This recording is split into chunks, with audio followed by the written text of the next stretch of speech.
You are listening to Book Clips, a mini podcast in which authors or narrators do readings from novels. Check out the show notes for the synopsis and buy links for this book. Hi, my name is Jazzy Mitchell, and today I will be reading from my newest novel, You Matter. A knock on the door the next day has Chrissy stopping mid-step. Her eyes fly to the microwave clock, and she swears under her breath. "I heard that," Ben says. "It must be Reggie." Chrissy sighs. She took too much time fretting over what to wear before settling on a red Boston University sweatshirt, dark blue jeans, and black loafers. "You look good, Mom." "Thanks, kid." Chrissy opens the door and stares. The woman is gorgeous in casual wear. The way those jeans hug her curves is a sin, and her blouse does nothing to hide the shape of breasts. Noticing Reggie's expectant look, Chrissy moves aside. "Hi, Reggie. You didn't have to come up to get us." "I lucked out with the parking spot in front." Reggie enters, eyes sweeping around the apartment with interest. "That's lucky. Maybe you should play the lottery. Come in for a sec." Chrissy takes a few moments while closing the door to regain her equilibrium. She inhales a deep breath before turning away from the door. "So this is a kitchen, and here's the living room," Chrissy hears Ben say while walking toward the back of the apartment. "My room's here." He opens the door and stands aside while Reggie steps in. Chrissy hurries into her room, taking a quick look around to make sure nothing too personal is visible. Picks up her jacket and purse and turns to them when they reach her room. "This is my room." Chrissy steps aside, ducking her head. She watches Reggie walk over to the windows and look out before making a slow tour of the room. "It feels like you." Reggie gazes at her with a soft smile. "How so?" "It's calm." Reggie waves her hand around. "Everything has its place. Not many trinkets or keepsakes, so what you do have must be important to you." Reggie stalls before the dresser and hums when she picks up a few pictures resting on top of it. They're from the Harbor Fest. Remembering who's in them, Chrissy nibbles on her lower lip, shifting from foot to foot. "These are great pictures." "Kathy took them. She gave me copies last week. I was going to frame them." Chrissy stops, realizing what she's admitted. 3 pictures, one with Chrissy and Ben, another with Chrissy and Reggie, and the third of the 3 of them. The one of Chrissy and Reggie makes her breathless each time she sees it. They're leaning against the railing, and with the way the sun hits them, you can't see their expressions. Their bodies are turned toward each other, heads close together while they talk. "I'll have to ask for copies." Reggie's staring at the picture of the 2 of them, and Chrissy's nerves begin to settle. Once Reggie places them on her dresser, she smiles. "Sorry for being so nosy." Knowing she would love to explore Reggie's home if given the chance, Chrissy lets go of her reticence. "It's okay. Ready to go?" "Oh, yes. After last night, I could use good wine and good friends." "Well, that sounds ominous." Chrissy chuckles. She locks up the apartment before following Ben and Reggie downstairs to the car. Ben fills up the 20-minute drive talking about junior varsity. He's excited to be on the team, and he promises to give Reggie a copy of his game schedule. They reach Kathy and David's home in Cambridge by driving over the Mass Ave Bridge and a few blocks east of Harvard Yard.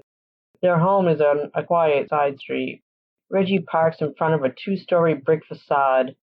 David comes out and hands Reggie a parking permit to place in her windshield. He's wearing tan khakis and a blue cable knit sweater. They follow him up a few concrete steps and through double wooden doors into a hall.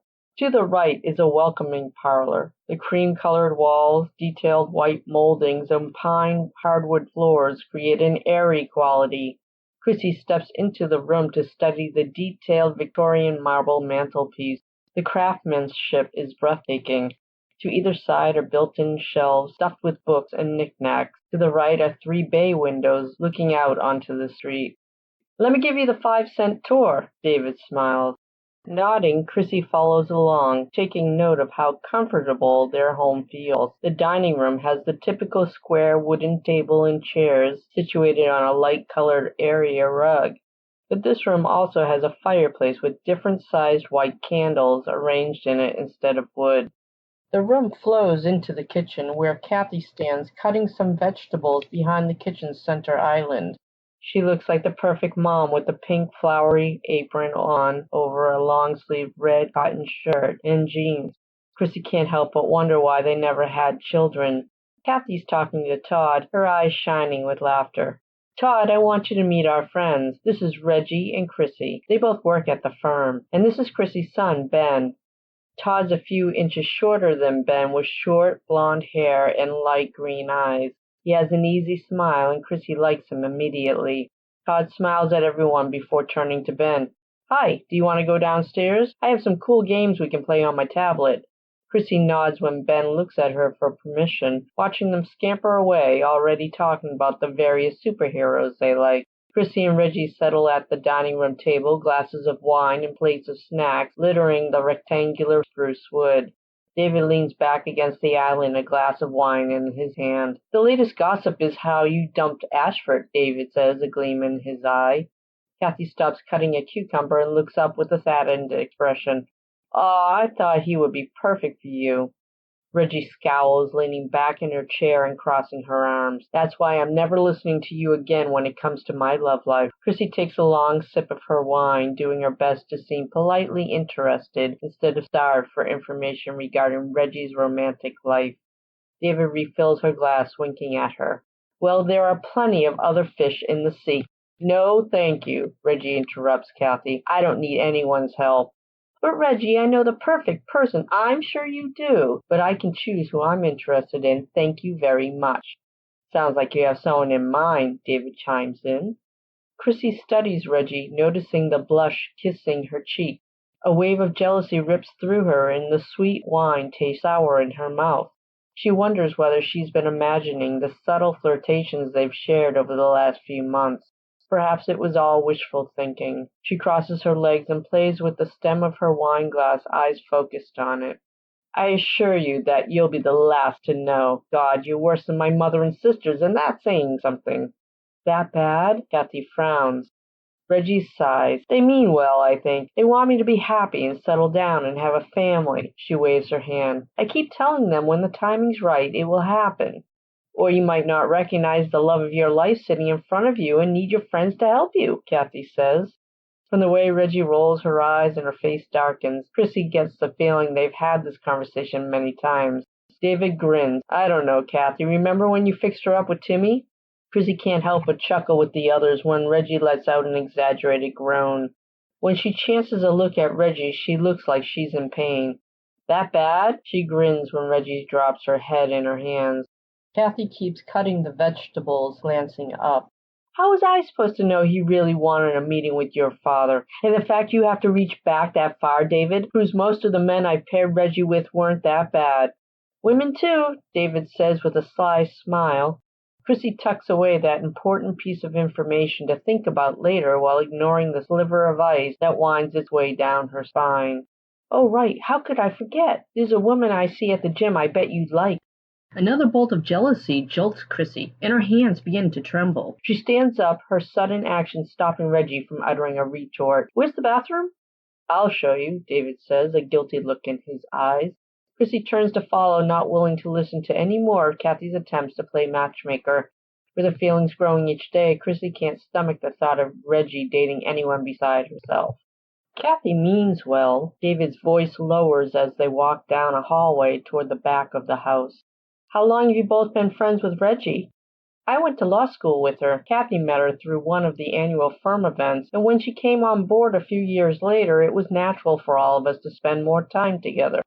Anyway, here we are. He squeezes her shoulder. Reggie's a good person, and I've seen the way she acts around you. Be patient. You're special, and she knows it. Feeling her face heat up, Chrissy mutters, That's nice of you to say, but she's my boss. True, he leans in, but that doesn't always have to be the case. It's a large law firm, lots of opportunities to transfer into another division. With a bright smile, he walks down the hall, whistling. Closing the bathroom door, Chrissy sits on the lip of the marble tub, taking some deep breaths.